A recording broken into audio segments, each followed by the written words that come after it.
नमस्कार मंडळी आणि स्वागत आहे तुमचं पुन्हा एकदा माझ्या नवीन ब्लॉगमध्ये। मागील ब्लॉग तुम्ही बघितलाच असणार आहे, नसेल बघितला तर जाऊन बघा। आणि आज आम्ही जात आहोत नवीन ठिकाणी ज्याचं नाव आहे सोनल सांग तुळापूर, जिथे श्री छत्रपती संभाजी महाराजांची समाधी आहे। सो आम्ही त्रिशाला घेऊन चाललोय तिथे। तर आम्ही जात आहोत सगळे, आम्ही 7 ते 8 लोक आहोत। नक्कीच तुम्हाला दाखवेल की कोण कोण आहे, तर कसं जायचं, काय काय बघायचं, काय काय गोष्टी आहेत, इतिहास काय आहे, हे या सगळ्या गोष्टी मी तुम्हाला या ब्लॉगमध्ये नक्कीच सांगणार आहे। आहोत निखिल आहे आमच्यासोबत, सोनल, बबलू, दीदी आणि आमचा छोटासा भांजा और आमची त्रिशा।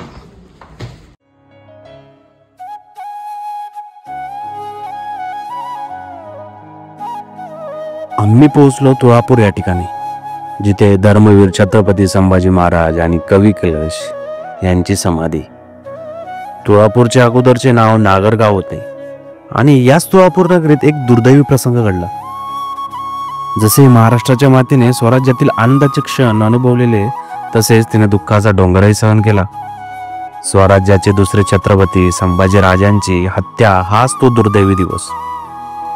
छत्रपती शिवाजी महाराजांच्या निधनानंतर स्वराज्याचे दुसरे छत्रपती म्हणून संभाजी राजांनी राज्यकारभार हाती घेतला, परंतु स्वराज्याच्या शत्रूंना अक्षरशः सळ की पळो केले। परंतु फेब्रुवारी 1689 साली मुघल बादशाह औरंगजेबाने त्यांना रत्नागिरी जिल्ह्यातील संगमेश्वर येथे कैद केले। प्रथम नगर जिल्ह्यातील बहादूरगड येथे आणि नंतर तुळापूर येथे त्यांना आणण्यात आले। तब्बल राजांचा 40 दिवस प्रचंड छळ करून 11 मार्च 1689 रोजी त्यांची निर्गुण हत्या करण्यात आली। जवळच नदीच्या काठावरती वसलेल्या वडुबुद्रुक या गावात त्यांना अग्निसंस्कार करण्यात आला। आता स्वराज्य सहजपणे गिळता येईल असे औरंगजेबाला वाटले होते, परंतु या घटनेने संपूर्ण महाराष्ट्र पेटून उठला आणि त्यामुळेच औरंगजेबाला स्वराज्यावरती संपूर्णपणे कधीही विजय मिळवता आला नाही। याच कारणामुळे तुळापूर व वडुबुद्रुक येथे छत्रपती संभाजी महाराजांची समाधी आहे। अनेक हाल अपेष्टा सहन करूनही त्यांनी शरणागती पत्करले नाही, म्हणूनच महाराष्ट्रात त्यांची पुण्यतिथी बलिदान दिवस म्हणून साजरी केली जाते आणि या ठिकाणाला बलिदान स्थळ म्हणून ओळखले जाते। हे ठिकाण आजही आम्हा तरुणांसाठी प्रेरणास्थान आहे।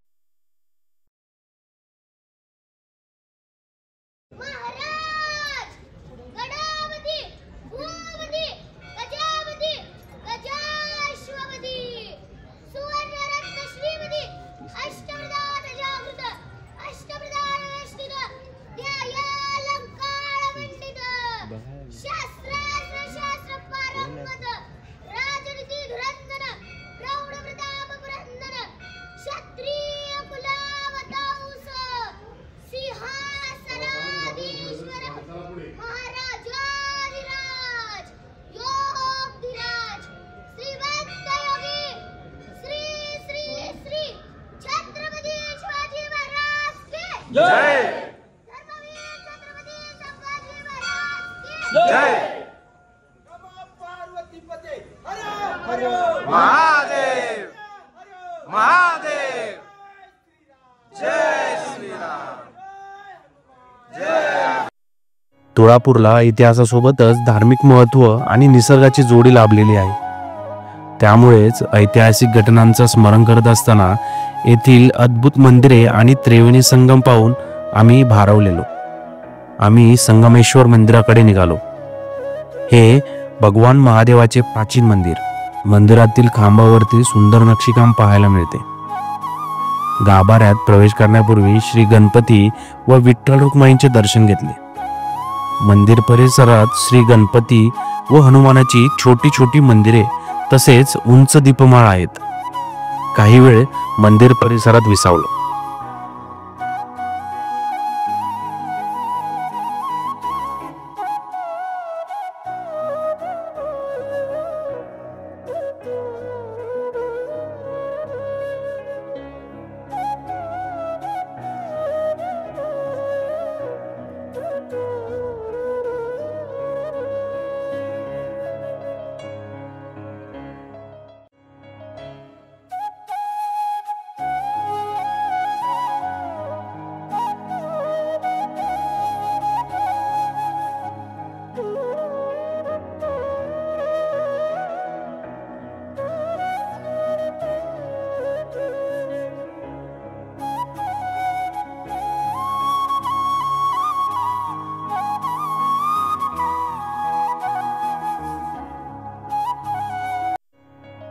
त्यानंतर दर्शन झाल्यावरती आम्ही आलो भीमा, भामा आणि इंद्रायणी नद्यांच्या त्रिवेणी संगमावर.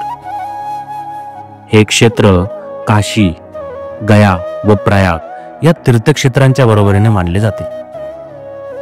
संगमाजवळ अनेक छोटी मोठी मंदिरे पाहायला मिळतात. मंदिराकडे जाण्या अगोदर या त्रिवेणी संगमात दर्शन घेतले. सह्याद्रीमध्ये पर्यटनासाठी असंख्य अशी ठिकाणे आहेत. सह्याद्री हे महाराष्ट्राला लाभलेली नैसर्गिक संपत्ती. सह्याद्रीच्या कुशीत अनेक डोंगर, किल्ले, धबधबे आणि हा त्रिवेणी संगम. वन्यजीव अभयारण्ये इत्यादी ठिकाणे ज्या ठिकाणी तुम्ही भेट देऊ शकता.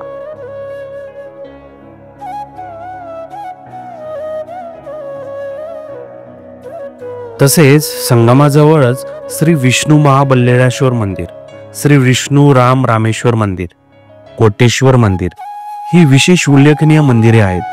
तसेच शिवकालीन गणेश मंदिर, श्री अंबाजी माता मंदिर, साईबाबा मंदिर, श्री शनी महाराज मंदिर आणि शीतळाई देवी मंदिर ही देखील पाहायला मिळतात.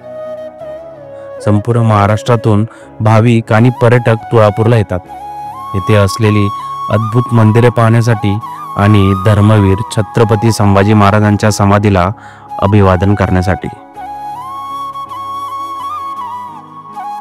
आम्ही मंदिरात प्रवेश केला आणि महादेवाच्या पिंडीचे दर्शन देखील घेतले.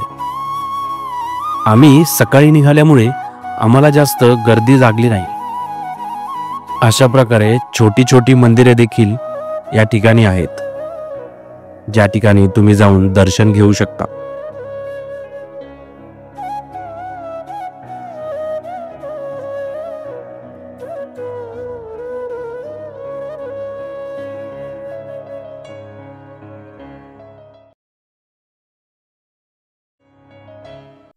आणि बलिदान मास चालू असल्यामुळे या ठिकाणी रक्तदानाचे देखील आयोजन केलेले.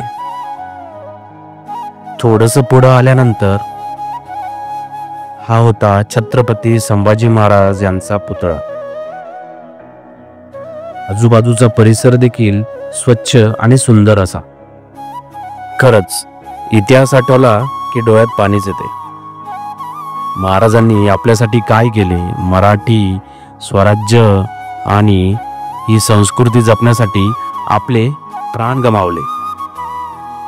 महाराजांकडून काय शिकावे? स्वाभिमान आणि शौर्य. छत्रपती संभाजी महाराजांनी मृत्यूला सामोरे जाऊनही शरणागती पत्कारली नाही. हे आपल्याला स्वाभिमानाने जगण्याची शिकवण देते. धैर्य आणि संयम. कठीण परिस्थिती धैर्य आणि संयम बाळगल्यास आपण संकटावरही मात करू शकतो. धर्म आणि स्वराज्यनिष्ठा. आपल्या मातृभूमीसाठी आणि संस्कृतीसाठी अढळ निष्ठा ठेवणे हेच खरे कर्तव्य आहे. त्याग आणि बलिदान. मोठ्या उद्दिष्टांसाठी कधी कधी स्वतःचे बलिदान द्यावे लागते, पण तेच खरे अमरत्व आहे. इतिहासाची जाणीव. आपल्याला इतिहासाचे ज्ञान असेल तर आपण भविष्यात योग्य निर्णय घेऊ शकतो.